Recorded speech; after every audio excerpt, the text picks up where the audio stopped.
there now be a moment for silence prayer or meditation. Thank you very much. You may take your seats.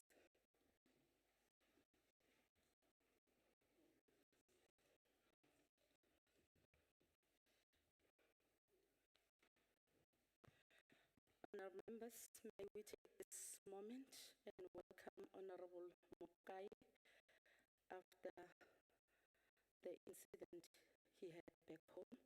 He lost his brother.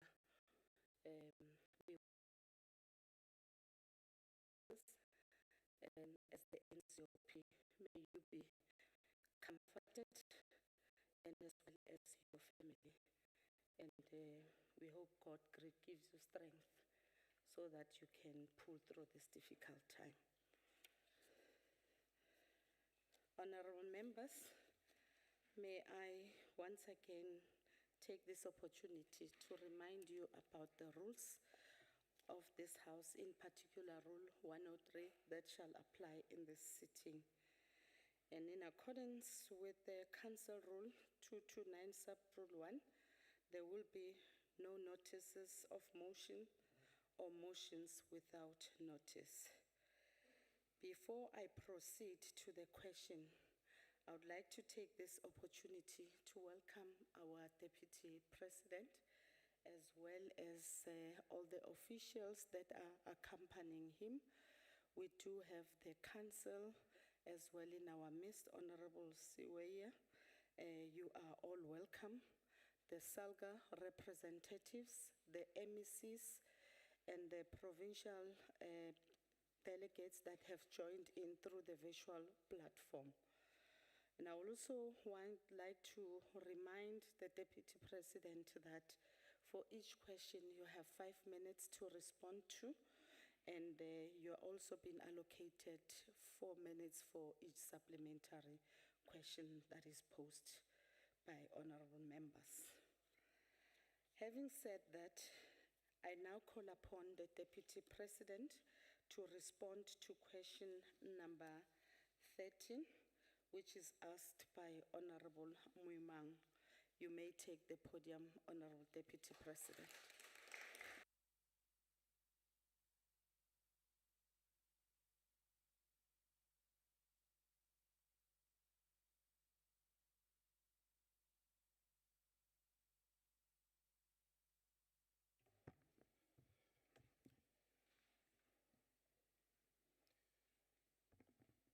Thank you very much, Honourable Chairperson.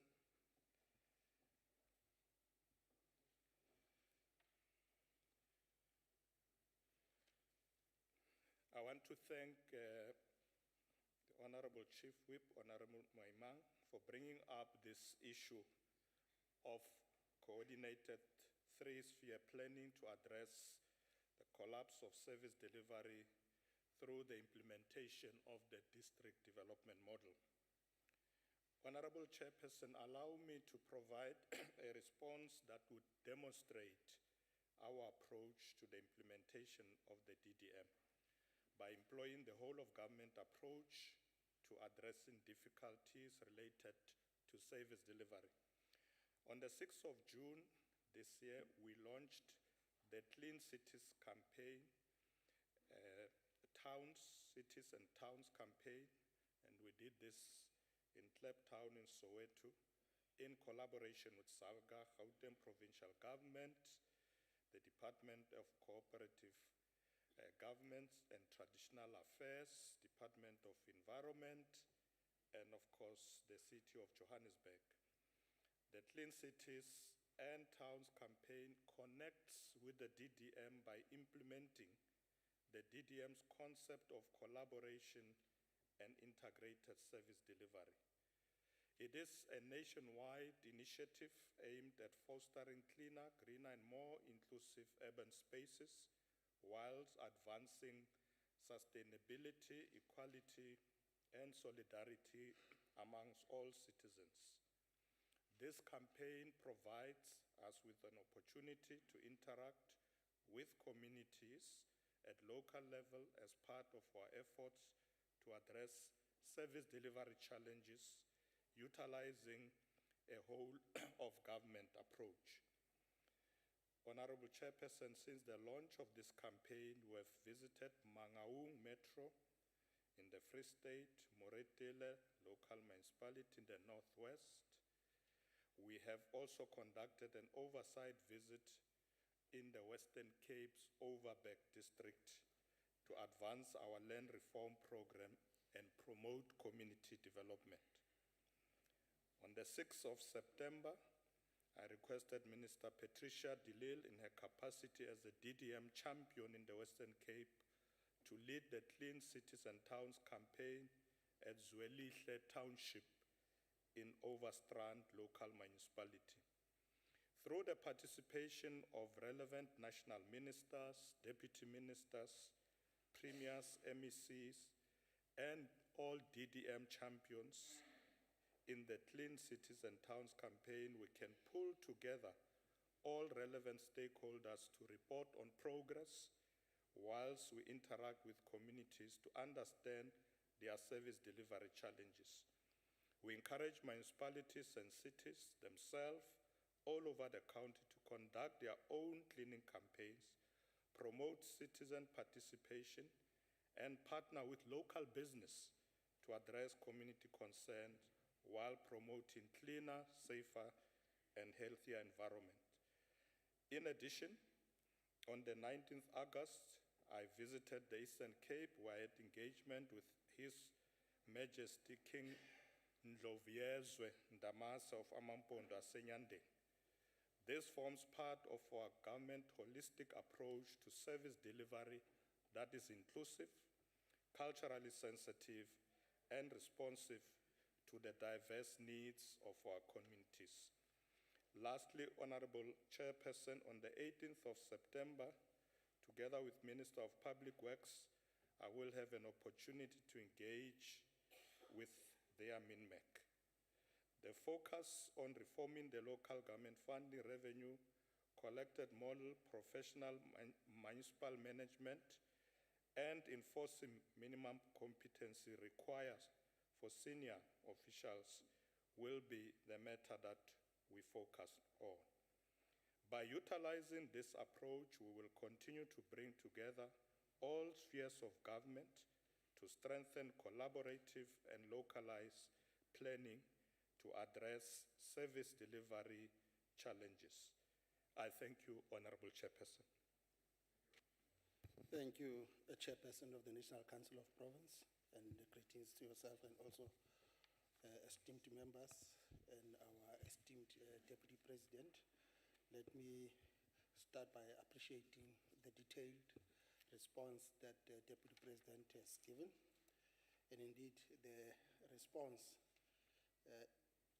captures that indeed a greater part of the solution to strengthening the state of our municipalities is much more informed by paying much more attention on those municipalities that are not doing, is informed by the sometimes weaknesses on the part of political parties in not sending the good caliber of councillors that are much more skilled and qualified.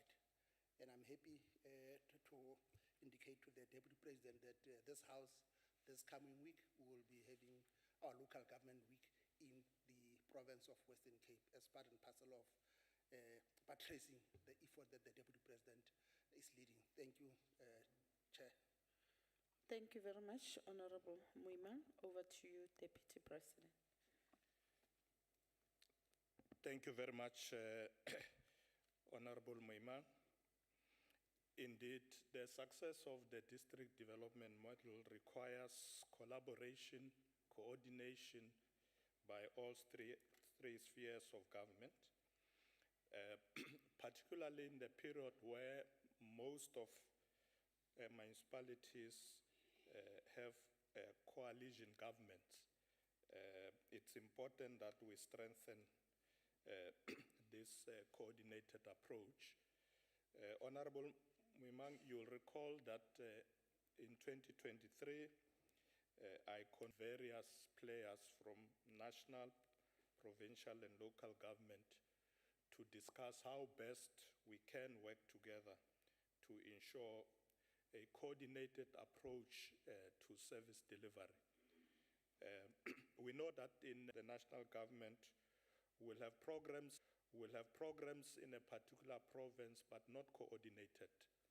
And therefore, this intervention was to ensure that we deal with that weakness and make sure that there is stronger coordination. We have observed that since that time, our DDM approach has been improving the way we do service delivery in our provinces throughout the country. We do go together into provinces. Whenever I visit these areas, as I've mentioned earlier, I'm accompanied by ministers, premiers, in most cases also MECs and executive mayors. And that's the approach that we are going to continue to use to strengthen our DDM approach. Thank you very much, Honorable Chairperson. No, thank you very much, Deputy President. We are now taking a follow-up question from Honorable Badenhorst. Deputy President, good day. Deputy President, 76% of municipalities are in financial distress, mostly due to poor management. Why is cadre deployment still the organizing principle? Over to you, Honorable Deputy Minister. It is true, Honorable Chairperson, that a number of our municipalities are in dire straits. Some of them are not able to provide basic services that they should. We have taken a decision as National Cabinet that the Minister for Local Government should focus on that problem. And the Minister and the Deputy Ministers of Local Government have been to many of these municipalities. There are a number of issues that make a municipality not to be very effective. One could be skills, as Honorable Badenhorst is saying that maybe we do deploy people without skills. I want to assure you that from my party we don't do that. I know that when people hear the word cadre development, they think with the skills that they have acquired. So meritocracy is not new to the ANC. In fact, it has always been our guiding principle. But you do find a situation where at the local level, because sometimes we have no choice on who comes in from a ward as a ward councillor, because we involve communities. And sometimes communities do elect people who, once they get there, are struggling in performing their duties. But when it comes to the executive, like your mayors and so on, from my party, they get interviewed, and I'm sure some of the honorable members sitting here who have been mayors can testify to that. They get interviewed properly, and once that process has been completed, he or she who has gone through that process will then her name will be taken forward to be considered to be a mayor. It also goes for the officials in the municipality, your city managers and so on. There's a very rigorous process. So I have no doubt, Honorable Badenhorst, that our intervention is going to improve things at local government level. It is a priority for us because local government is closer to the people, and therefore we want to ensure that those municipalities work effectively. And we have said to the Minister of Local Government, where you find that municipalities are appointing people who without requisite skills, you must intervene, and those people must be removed. So we are not going to experiment with structures that must serve our communities by putting people who don't have the requisite skills.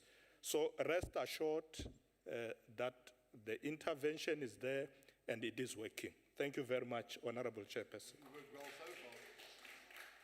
Thank you very much, Deputy President.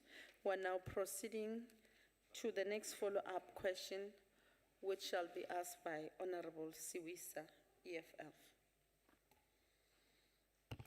No, thank you, Chairperson. Greetings, Deputy President.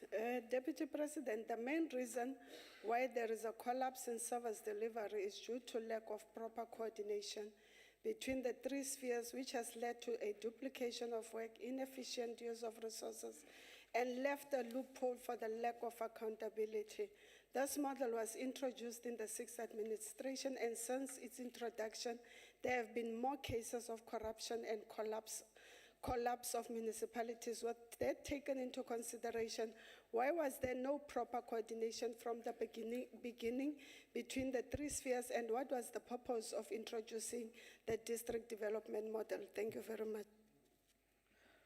Over to you, Deputy President. Thank you, Honorable Chairperson. Thank you, Honorable Siwisa, for that follow-up. Yes, we have noticed ourselves that there have been some challenges in the initial stages where people were appointed in some of the municipalities without requisite skills or proper training, and that's why we started intervening. For instance, this idea of interviewing mayors is not something that we started right from the beginning. We introduced it in maybe the last 2 terms when we realized that it's not enough just to have a democratic process and say communities will nominate councillors, we will nominate councillors through our branches. We felt there's a need for an intervention, which we have now done. So I agree with you that perhaps it's something that should have been done much earlier, but it has been done. And remember, these interviews for people who become executive mayors and district mayors is done at a higher level by the provincial structures. In fact, for the metropolitan municipalities, those interviews are done by the national officials of the ANC, led by the president. So it shows how serious we take this matter. The people who become mayors there, they come before the president for interview with the other officials of the ANC. So, Honorable Siwisa, yes, we could have intervened much earlier, but it's never too late to mend. So we are now intervening. And as I said, we can begin to see progress. In some of the areas, we do, of course, intervene to the extent where we dissolve a municipality. We have done it in some areas where we realize that just changing people here doesn't work. But the problem, of course, is that in some of the communities, when we do that and we create an opportunity for new elections, the communities bring the same people. We've experienced that, you know, Boditsobotla and other areas where we have had this problem where the minister will dissolve a council, give a particular period required by the law for new elections to be held, and then communities nominate the same people who were in that municipality. We will have to find a way on how we deal with that. But when it comes to actual dereliction of duty or people involved in irregularities, disciplinary measures are being imposed to show that people can actually be removed and not even be allowed to once again go and contest elections. So we are attending to this matter, and as I said, we are beginning to see progress. Thank you, Honorable Chairperson. Thank you very much, Honorable Deputy President. The last follow-up question on this question is being asked by Honorable Nzimande. No, thanks, Chair, and good afternoon, Deputy President. We hear that you are saying COGTA Minister has been asked to focus on the challenges of municipalities, but these challenges have been recurring, including the institutional capabilities, water infrastructure, and greatly the service delivery. The question which the citizenry will expect you to answer is are the preventative measures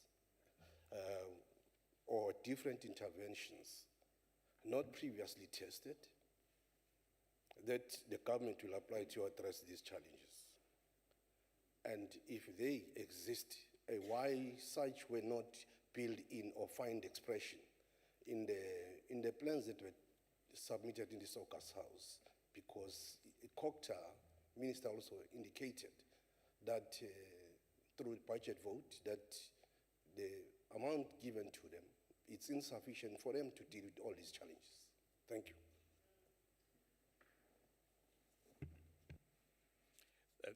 Thank you very much. Thank you, Honorable Chairperson. It is true that some problems have been recurring. The Minister of COGTA is not working alone, as I alluded in my initial answer. There is coordination with other ministers, for instance, the Minister of Finance, or let me say Treasury itself, working with COGTA MECs in provinces, to be able to have a comprehensive intervention. Because what we want to avoid is exactly that problem, that problems recur, they keep coming back. So we have asked the minister to ensure that the intervention should be very comprehensive. Where there's a challenge of skills, we must deal with that. In some municipalities, you also find that there's a problem of economic base. So some municipalities don't have a proper economic base. So as a result, they struggle with revenue. Because the theory of independent local government in South Africa was premised on the fact that they are able to collect rates and taxes. So when we do a division of revenue as a national government, we do it in that context, that money must be divided between national government, provincial, but local government gets a minuscule portion of that because it is believed that they can collect revenue. Now, we found that that is not real in most areas. Those municipalities are not able to collect, not only because of corruption or irregularities, but simply because there are no industries in that particular area who are paying rates and taxes. And when it comes to households, you find that there are a lot of poor people in some of these municipalities, some of them unemployed in informal settlements. They don't pay for water, for electricity, and so on. So municipalities are having it tough out there to be able to survive on their own. So we are re-looking at our model at the moment to see how do we intervene in such situations. The metros are a bit better. You will see, in fact, that the bigger metros are beginning to get much better because most of them have industries in their areas of jurisdiction. They collect revenue and they are able to address services. But we are, with the intervention by the Minister of COGTA, to ensure that these problems must not recur. Once we say we are intervening, we are prioritizing local government, we are sorting out the problems, let's make sure that that is the case. Thank you very much, Honorable Chairperson. Thank you very much, Honorable Deputy President. We are now proceeding to question number 14. It's with regards to municipalities that are owing the water boards. The question has been asked by Honorable Skier Kochel from Free State, a DA member. Over to you, Honorable Deputy President. Thank you very much, Honorable Chairperson. Let me thank Honorable Skier Kochel for raising this important matter. On the 8th of April this year, the Department of COGTA and the Department of Water and Sanitation briefed the water task team on the performance of water services authorities and presented the status of municipal debt to the water boards. Honorable members will remember that the President established this water task team, which I currently chairs. So they gave a very extensive report. As of June 2025, the collective debt owed to water boards across the county stands at 25.1 billion. So Honorable Skier Kochel is not far from it at 25.6. And to address this challenge, Honorable Chairperson, the Ministry of Water and Sanitation has made a call to all affected municipalities to make regular payments on current accounts for undisputed debts. There are instances where municipalities will dispute the debts, but we said where there are no disputes, they must pay immediately.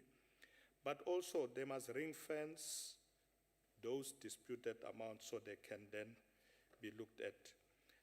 And then lastly, enter into structural payment agreements for historic debt, because we know they can't pay everything immediately. In addition, National Treasury has agreed to withhold equitable share transfers to worst performing municipalities in terms of non-payment to water boards. And this has been done at the request of the Department of Water and Sanitation. So if the municipality does not pay water boards, National Treasury will then top slice funds that would otherwise have to be transferred to that municipality to be able to pay the water boards. The equitable share, as I said, is withheld, and it will then, this will be done again last year, December, and is in progress for municipalities that are failing to comply with the payment obligation. Sustainability of sanitation has announced that Mangaung, Johannesburg, and Tshwane metropolitan municipalities have already managed to pay off debts to the water boards. This improvement is commendable and must be replicated by other municipalities. But as I said earlier, these are metros, but would like to see this replicated throughout by other municipalities to make payments for water services. Chairperson, as we continue to implement measures against non-compliant municipalities, we will turn the tide of rising debt and move closer to improving the delivery of water and sanitation services to all South African citizens. I thank you, Chairperson. Thank you very much, Honorable Deputy President. May I request Honorable Skier Kochel to ask a supplementary question. Thank you, Chairperson. Deputy President, this is not just financial mismanagement, it's a criminal neglect. And our Constitution is created in such a way that the three spheres of government hold each other accountable. Now, do you not agree that the problem is deep-rooted within the relevant provinces that allow local governments to collapse because they do not provide the support as the Constitution provides, Section 154, the MFMA, and relevant other legislative mandate, and the failed step-aside rule for political leadership, like in my own municipality in the Free State. So, therefore, what consequent management action steps would you implement to provinces that keep on failing to ensure that local government provide basic services? Thank you. Over to you, Deputy President. Thank you, Honorable Chairperson. Honorable Shipokosa, as I said earlier, the Minister of Local Government has been tasked by Cabinet to intervene in all areas where we have challenges. We are aware of the challenges in the Free State. I myself has been to the Free State. We have asked the minister to intervene. So we have isolated a number of municipalities that, in our view, are collapsing for intervention. You are quite right that the Constitution itself does require national government to provide support, particularly through MECs and that's the reason why the Minister of COCTA is there, is to ensure that we actually do intervene.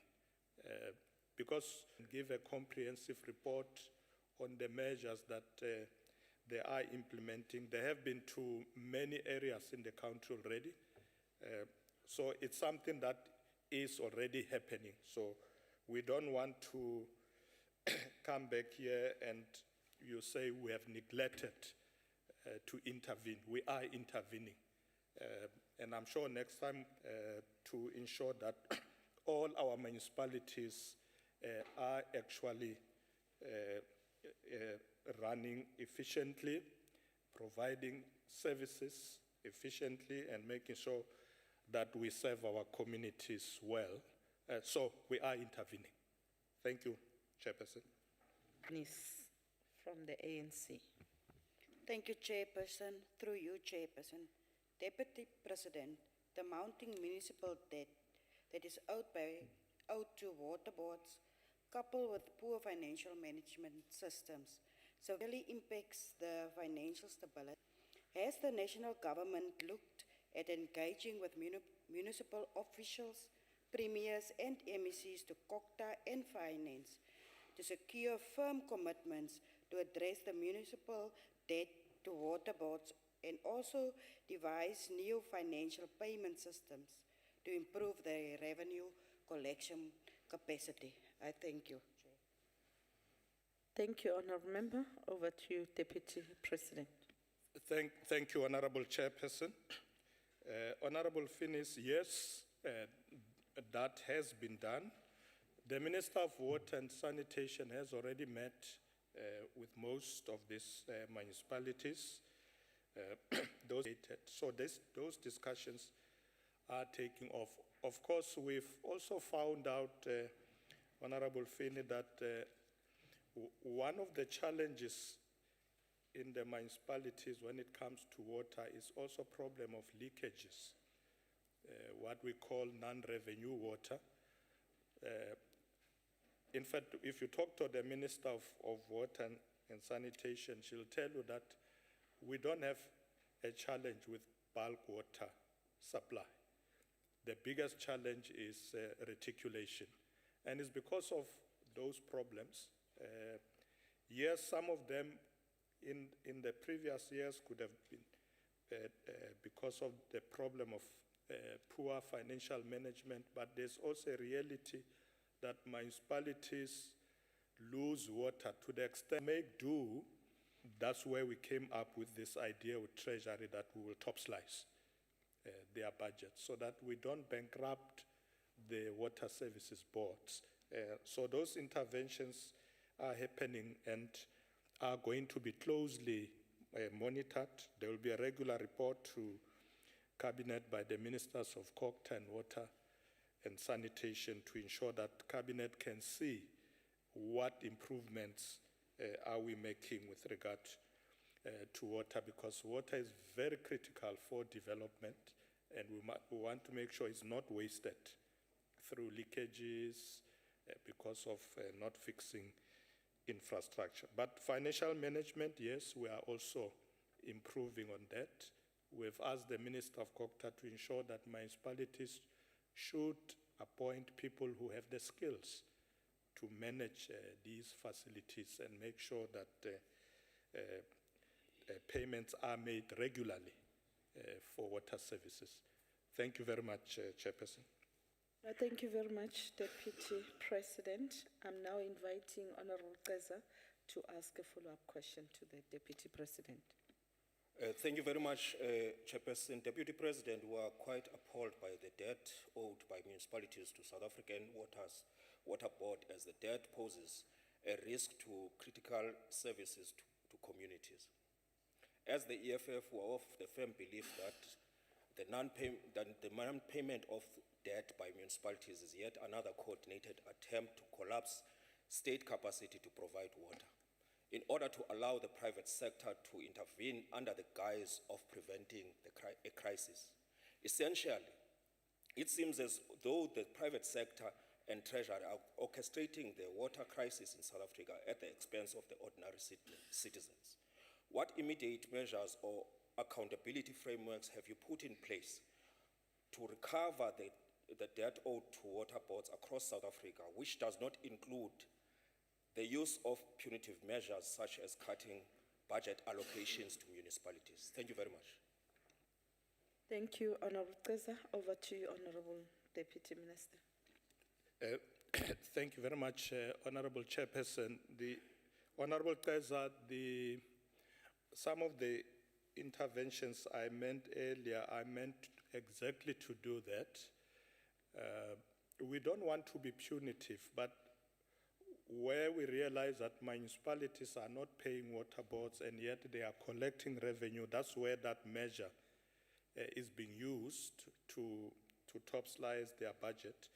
But we are looking at mechanisms to look at the problem holistically, because as I said, it don't make sense for us to go to a municipality, they say in Mangaung, and topslice their budget when in fact there's a bigger problem of infrastructure, old pipes and all that. So our intervention is going to be very comprehensive to ensure that we don't be seen as punitive, but deal with the real problems that municipalities are facing. These are very serious problems that have occurred over years. And as I said, we're also looking at our model of local government.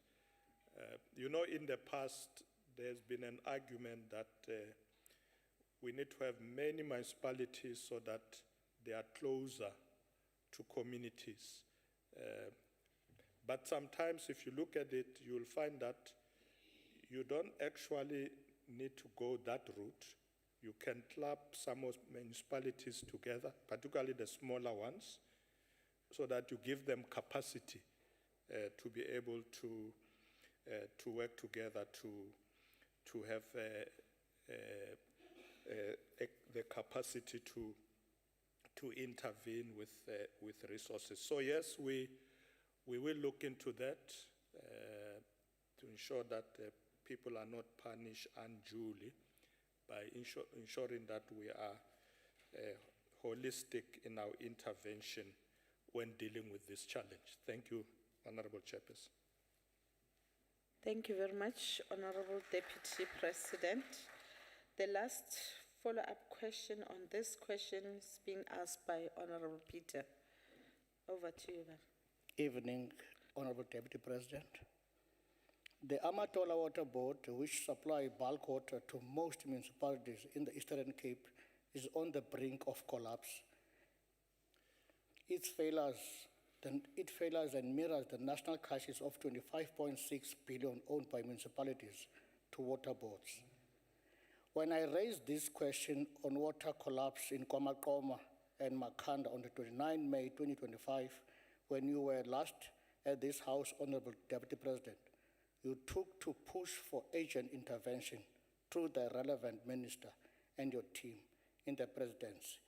May I therefore ask what concrete steps have been taken since to stabilize this issue and the Amatola Water Board in particular? Thank you.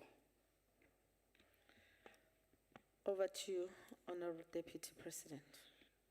Thank you very much, Chairperson, about various challenges, not just water, including it remains a big challenge. We will be going back there with the Minister of Water Affairs to see how we can assist, because when it comes to rural areas, the challenge is even bigger than the cities, to be able to lay out proper infrastructure and so on. And the Premier has made a plea in his discussion with me that they do need assistance from national government. They are doing their best to intervene. So I have raised this matter with the relevant ministers, and we will be going back. We're going to try and assist them. Remember, and that's what the challenge is. But we have now decided that let's see how we assist from national government through the intervention of the minister.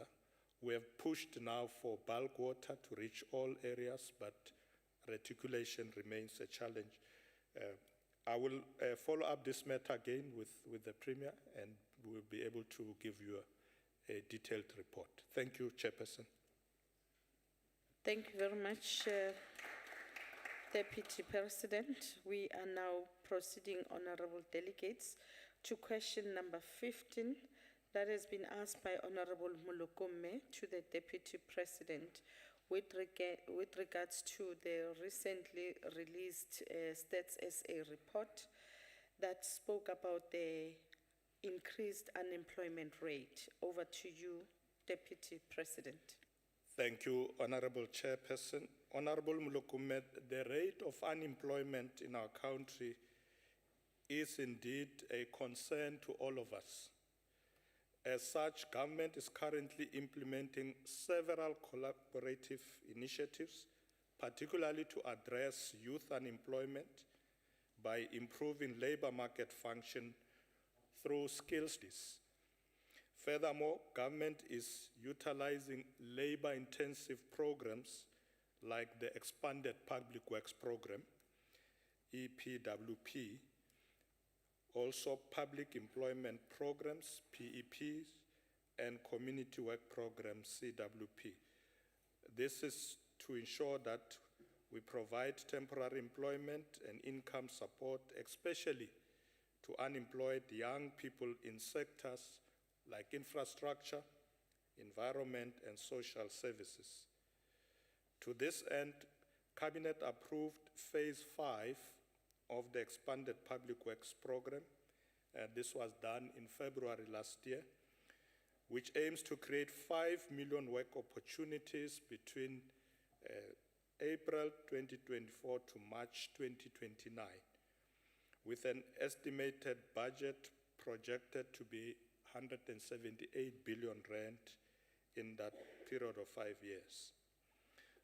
This program, Chairperson, aims to address youth unemployment by offering young people access to work opportunities through the massification of projects like the maintenance of roads, including pothole patching, public infrastructure development, cleaning and beautification of public spaces, waste management, and social services.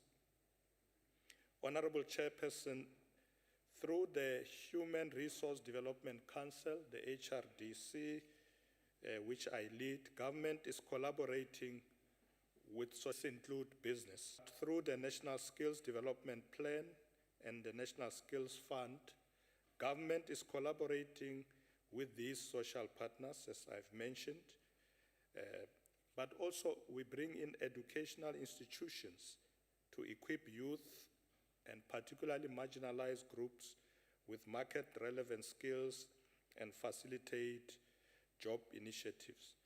Because often you find young people come out of colleges and universities, but still they can't get jobs because the market demands the skills that they were not trained for. So this year in our Jet Skills Advisory Forum and the Multi-Donor Initiative at Gallagher Convention in Johannesburg, these joint initiatives are aimed to providing leadership and coordination for a demand-driven skills development agenda, empowering disadvantaged and marginalized groups to participate, particularly in the green economy, through employment and entrepreneurship. Moreover, the Department of Women, Youth, People with Disabilities, in collaboration with the Ministry of Defense, have launched the National Youth Service Program, which we did last year. This program is also empowering young people, women, and people with disabilities. Chairperson, in conclusion, as government, we are committed to transition from fragmented responses to an integrated national program that integrates skills development, economic opportunity, take into account workplace experience, entrepreneur support, soft skills, and civic education to foster the resilience and adaptability. I thank you, Chairperson. Thank you very much, Deputy President. I'm now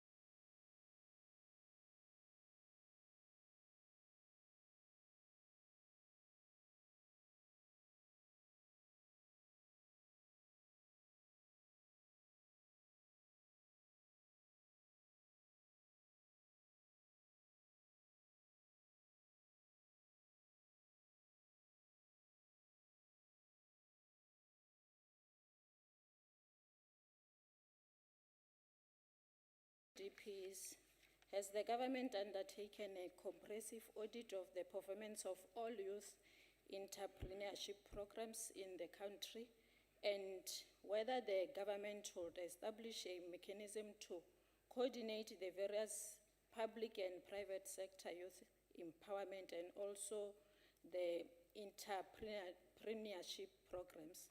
Thank you, Chair. Thank you very much, Honorable Mlukume. Over to you, Honorable Deputy President.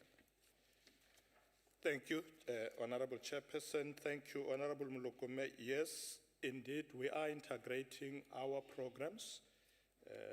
The programs that you talk about, the youth employment initiatives, the Presidential Youth Employment Initiative and other programs are being integrated, and we do bring the private sector on board as well.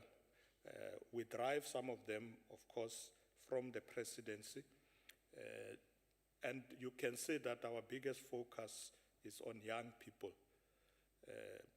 If we look at the increment or the increase in unemployment statistics into the business opportunities, not only through government departments at all levels, but also in the private sector.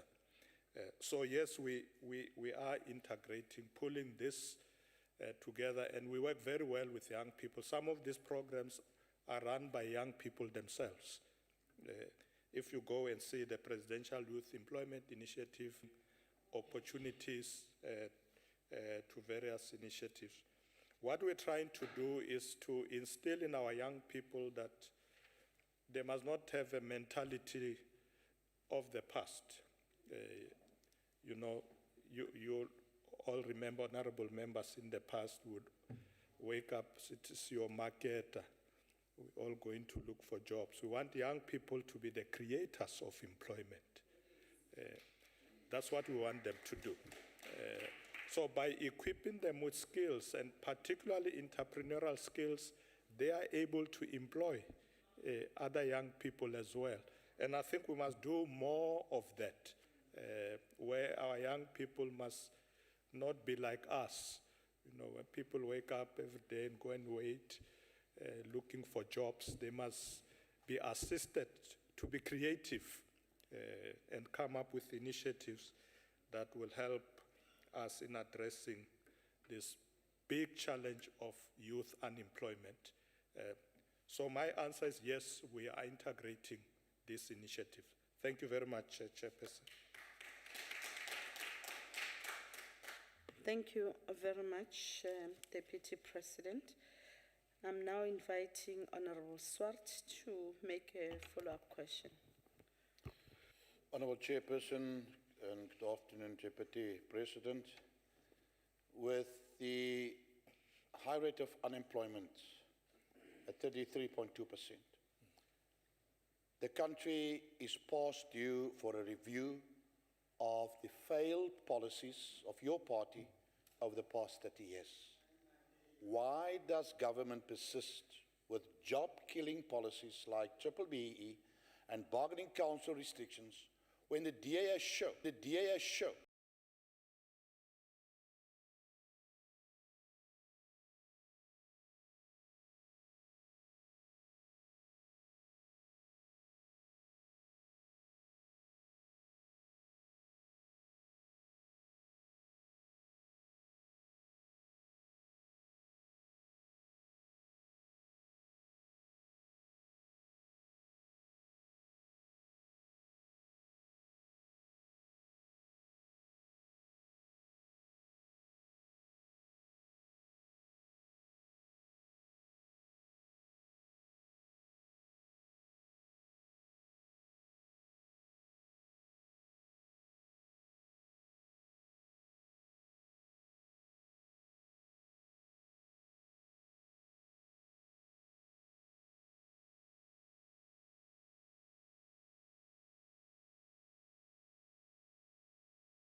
Tax Committee, which will be implemented by the National Assembly accordingly. Thank you very much. Thank you very much, Honorable DP. The next follow-up question is from Honorable Ryder. Perceptions of influence over national lotteries or dollars in the couch. The proximity to political power. Black economic empowerment has proven to be a smokescreen for economic empowerment of a relatively small number of ANC members, and South Africans have realized this. Deputy President, the people in our townships are not focused on ideology, they want jobs. Now, as leader of government business, will you show remorse for not declaring by ensuring that Cabinet opens up the economy to all and removes the legislation, like the Public Procurement Act, which does nothing but raise the cost of giving service to our people while blocking investment to the country under the guise of black economic empowerment? Thank you. Honorable Deputy President, I have not heard the relevance of the question in relation to what has been put before you. And as such, you are not obliged to answer to that question. And therefore, can you lower your hand, Presiding Officer? And as such, you're not going to answer to that question. I'm going to proceed to the next follow-up question. Honorable Gerike. Yes, Honorable Badenhorst. What is your point of order and on which rule are you rising on? Under your ruling now, Chair. Honorable, on which rules are you rising on? Chair, I'm allowed to rise under your ruling. I'll find you the exact rule right now. Please sit down, Honorable Badenhorst.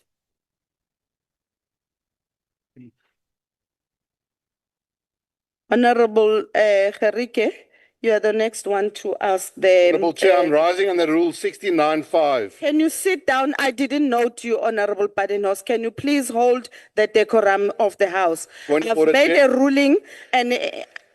Honorable Badenhorst, if you have a problem, you do have an opportunity to raise your concern outside this process. I've made a ruling. If you have a problem with the ruling, please do raise that outside. Can you allow the House to proceed with the business? Madam Chair, I'm rising on a point of order. On which rule are you rising? Rule 69.5. Honorable Badenhorst, please don't waste our time. Can you be seated? Madam Chair, please respect the rules of the House. I'm rising. Can you please be seated? Can you please be seated, Honorable Badenhorst?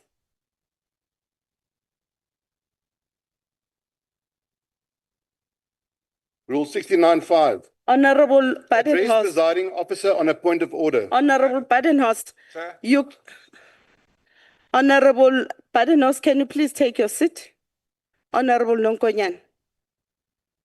That is seated, Chair. I wanted to rise on a point of order, Rule 9.12. We're allowing point of orders and which actually says the presiding officer's ruling on a point of order is final and binding. Just wanted, but... Honorable Badenhorst, can you please listen? Honorable Badenhorst, I'm responding to you in terms of Rule 69, sub-rule 9. That says there's no delegate who may raise a point of order against or a similar point of order if the presiding officer has ruled. So it is for that reason that I'm asking you to sit down. If you are not happy with the ruling, there is another avenue that you can explore to raise your dissatisfaction. So can you please allow us to proceed with the proceedings of the House? Honorable Gerike, over to you.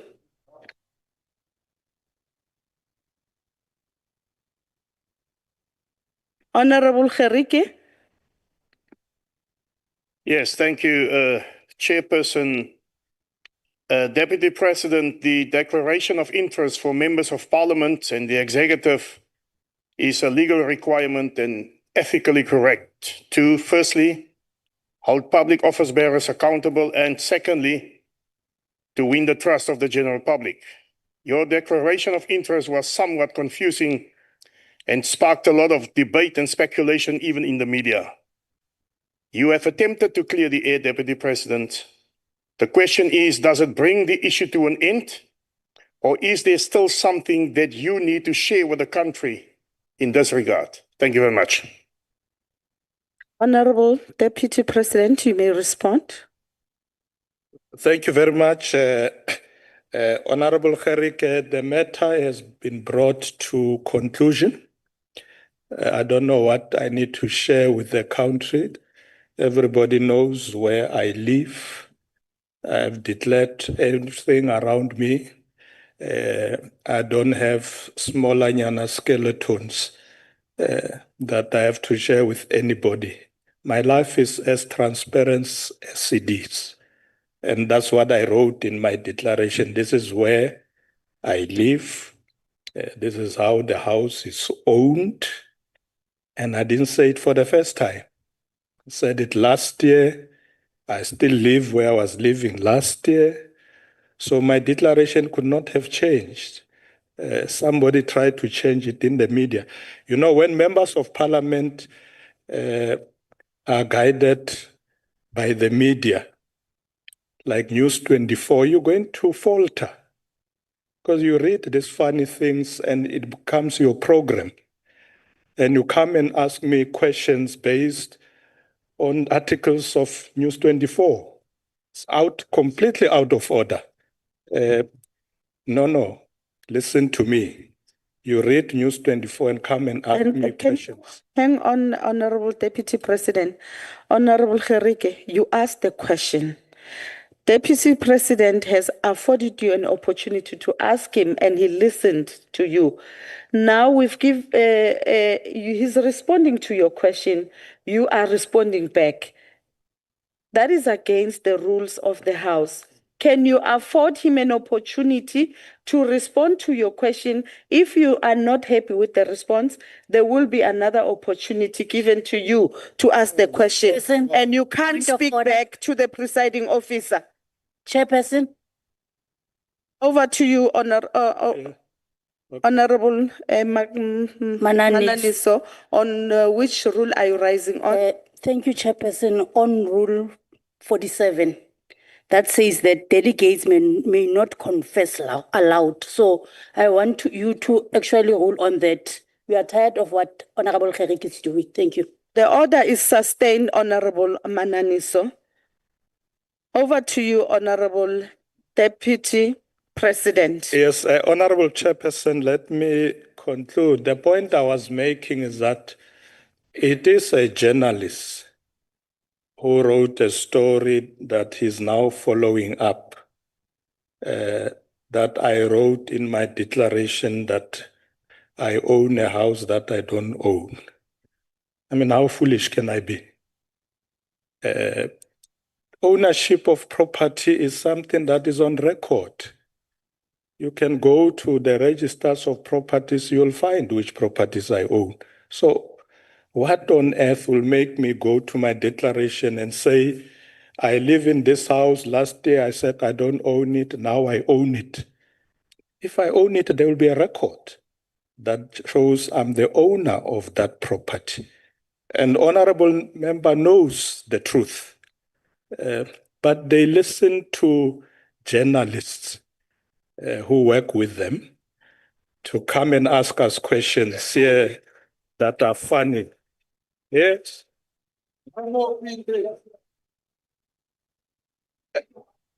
Yeah, but Honorable Chairperson, let me leave it there. There is nothing I wish to further disclose. Thank you very much, Honorable Deputy President. Honorable members, again, may I request that we observe Rule 47. May I request that we do that, Honorable Badenhorst. We are now proceeding to the last question for the day that has been posed by Honorable Noe to the Deputy President with regards to the recommendation of the South African Human Rights Commission. Over to you, Honorable Deputy President. Thank you very much, Honorable Chairperson. Honorable Chairperson, I would like to thank the member for this important question. We welcome the report of the South African Human Rights Commission released in November 2024 on service delivery failures in 18 of the Free State municipalities. This report outlines findings per each municipality and suggests recommendations of what needs to be done. Amongst other things, the report identified critical areas such as inadequate infrastructure maintenance, poor road infrastructure, weak refuse removal services, revenue collection challenges, and high levels of managerial and technical vacancies. The following constitute a summary of the key findings of that report. It says the Provincial Department of COCTA is not adequately fulfilling its obligations in terms of Section 154 of the Constitution and Section 105 of the Municipal Systems Act 32 of 2000 for the following reasons. 10 out of 23 municipalities in the province are classified by COCTA as dysfunctional. This figure has not shown much improvement in the past 3 years. Secondly, no municipality in the Free State has achieved a clean audit in 6 consecutive financial years. Several municipalities do not have functional municipal public accounts committees. And lastly, there is a high vacancy rate of senior managers in the Free State municipalities, including but not limited to municipal managers. In this regard, the Provincial Department of COCTA, working together with the Department of Water and Sanitation and the Department of COCTA nationally, have processed the report and instituted systems to implement the recommendation of the SAHRC report, which amongst others seeks to strengthen the implementation of Section 154 of the Constitution and Section 15 of the Municipal Systems Act 32 of 2000 to adequately monitor and support municipalities in the Free State. To address widespread service delivery failures, several Free State municipalities have incorporated targets project into their MIC implementation plans. The implementation of these projects are coordinated by COCTA with the support from Municipal Infrastructure Support Agency, MISA. To this end, Chairperson, municipalities such as Mafube, Kopanong, and Ngwate are prioritizing the refurbishment of wastewater treatment works, pump station, and boreholes. These efforts are aimed at restoring basic water and sanitation services, which have been compromised due to aging infrastructure and poor maintenance, something that we talked about earlier. In Malutia Phofung, operations and maintenance support are being provided through a cost reimbursement model, and MISA has deployed engineers and graduates to assist. Road maintenance has been tackled through the acquisition of yellow fleet equipment and graders and rollers, particularly in Mafube. Kopano, local municipalities focusing on pothole management, resealing, and stormwater challenge maintenance, supported by partnerships of the Community Work Program. To improve waste management, Mafube has allocated MIC funding for the procurement of specialized vehicles for refuse removals. These projects reflect a strategic shift towards core municipal functions and improving the quality of lives of residents in these distress areas. Through the implementation of Phase 2 of Operation Vula, we will focus on reforming local government funding and revenue collection model. Honorable Chairperson, these interventions speak volumes on progress that is currently being made to improve service delivery, particularly in the Free State municipalities. I thank you, Chairperson. Thank you very much, DP. I'm now affording Honorable Nwe an opportunity to ask a supplementary question. Thank you, Chairperson. Thank you, Deputy President, for the response. I shouldn't be making a follow-up based on your response, but there's one area that one will need to highlight to still emphasize the challenges that the municipalities are facing in the Free State. Indeed, the sewage treatment plants in many of the Free State municipalities, mainly including Mangaung and Maluti-Apofung, where it is mainly a serious, dire situation in Maluti-Apofung. I will indicate why. They are in a state of severe collapse, with all their facilities failing to function and releasing untreated sewage daily into rivers, feeding the Val Dam, causing widespread environment damage and posing health risks to residents and livestock.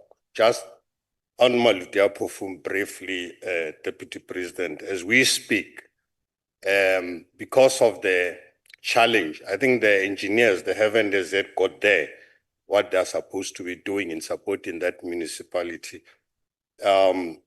Houses and schools, sewage is flooding into the yards as we speak now. And some business people, because of the collapse of the treatment plants, they are now beginning to use opening illegally for themselves manholes to empty the toilets. And that's how the dire situation is like in Maluti-Apofung now.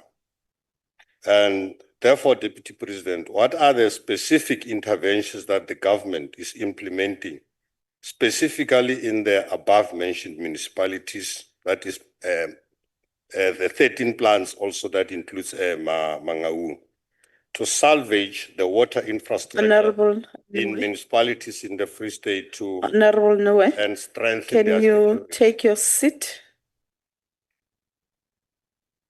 Honorable Deputy President, your time is up. Thank you, Honorable Chairperson. Honorable Nwe, as I said earlier, that in Maluti-Apofung, the focus is on maintenance support, which is provided through a cost reimbursement model. MISA has already deployed engineers, and they're also bringing in graduates. They are also focusing on road maintenance, but they have now acquired Yellow Fleet for a place called Mafube, I think it's what it's called. So they are looking at these issues, particularly waste management. We will obviously look into the issue you are raising of the sewage spilling into some residential areas, but there is interventions going on there. We must just look at whether they are attending to all the challenges as you have raised. But I think it's easy because the work has started. I will, as part of working on looking at service delivery challenges as by the President, to follow up exactly whether they are attending to all those issues. Thank you very much, Chairperson. Thank you very much, Deputy President. The next follow-up question is from Honorable Skier Gochel. Over to you. Thank you, Chairperson. Deputy President, as confirmed by myself last week, every single river in the Free State is being polluted by collapsing ANC-governed municipalities. The Auditor General has confirmed the Free State is the worst-run province in South Africa, with not a single clean audit in almost a decade.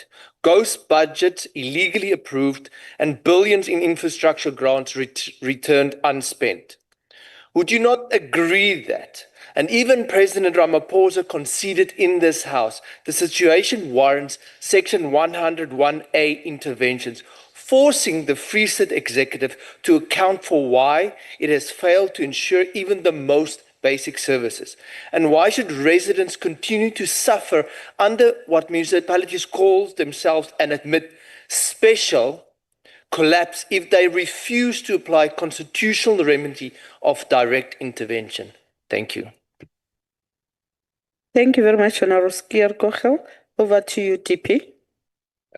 Thank you, Honorable Chairperson. Honorable Skierkochel, as I said, there is an intervention now focusing in the Free State. So we will attend to these challenges.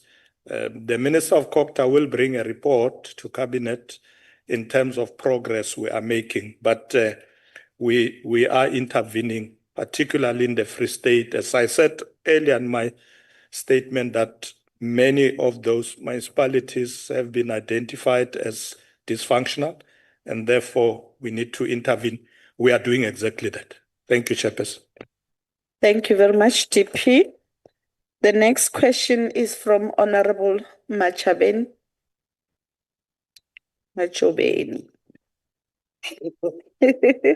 Hey, ke masipala wa Machabeng. Sorry, my apology, Honorable Member. Okay, thank you very much, Honorable Speaker.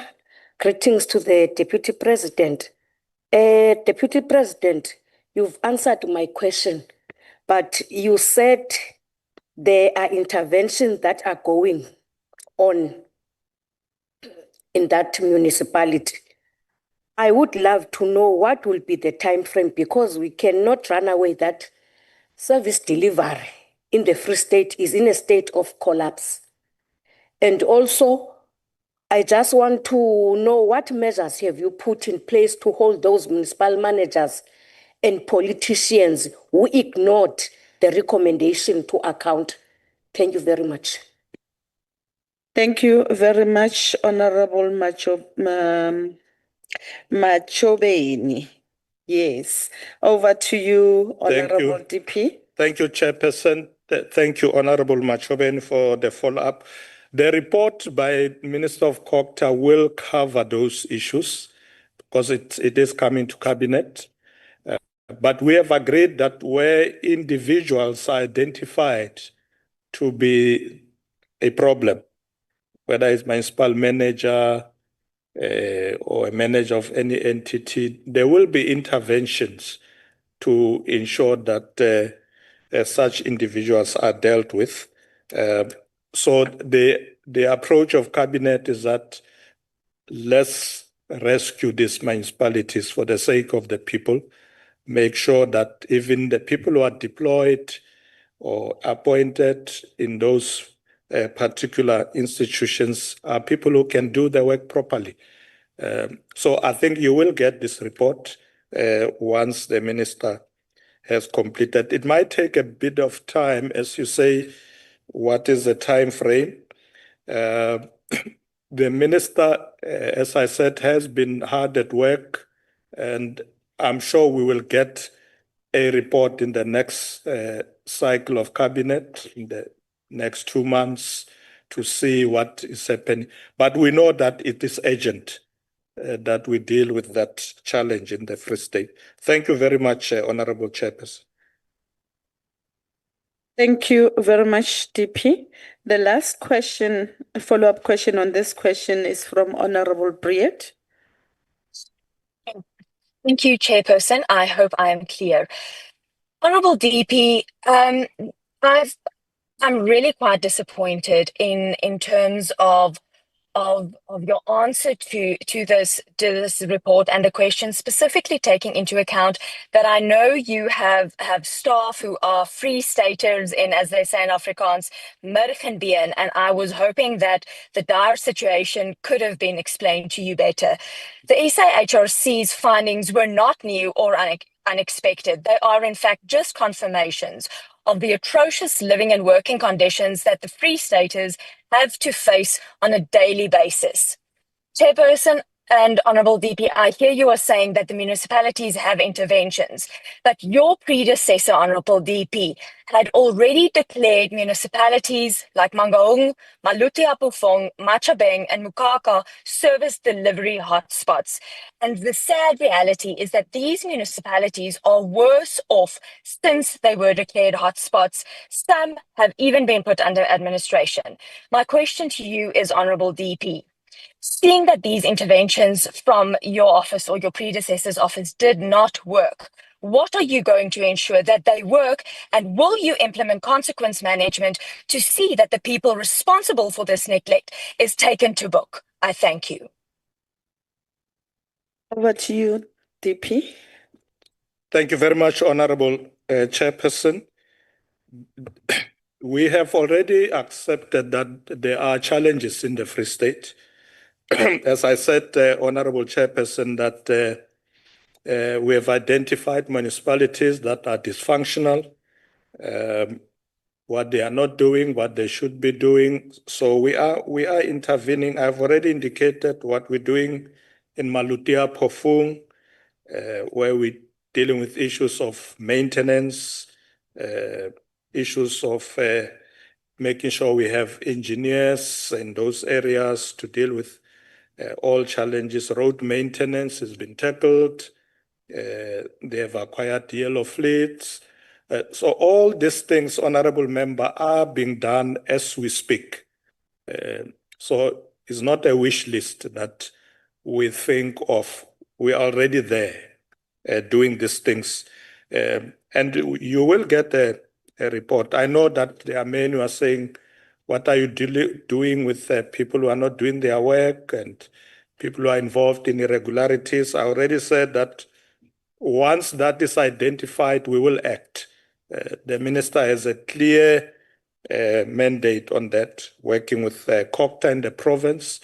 We will improve the municipalities in the Free State. We are there, we are intervening, and we are going to make sure that for the sake of delivery of services to our people, we get those municipalities right and not allow a situation where they continue to be dysfunctional and nothing is done. Something is being done now as we speak. Thank you, Chairperson. Thank you very much, Deputy President. We've come to the conclusion of the question. You may take your seat.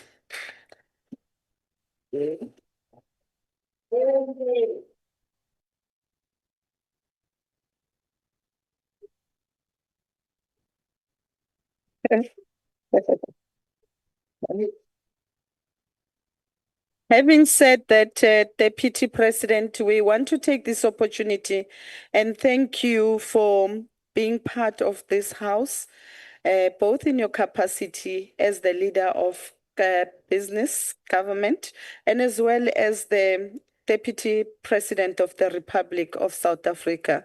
I must say your responses were quite enriching, enlightening, very transformative. If you know, you know. It's a question of if you know, you know. Thank you very much, honorable members. The House is adjourned. Before we leave, I'm requested to inform you that can you be seated? There is going to be just a quick briefing session immediately after this, right inside the chamber. Thank you very much.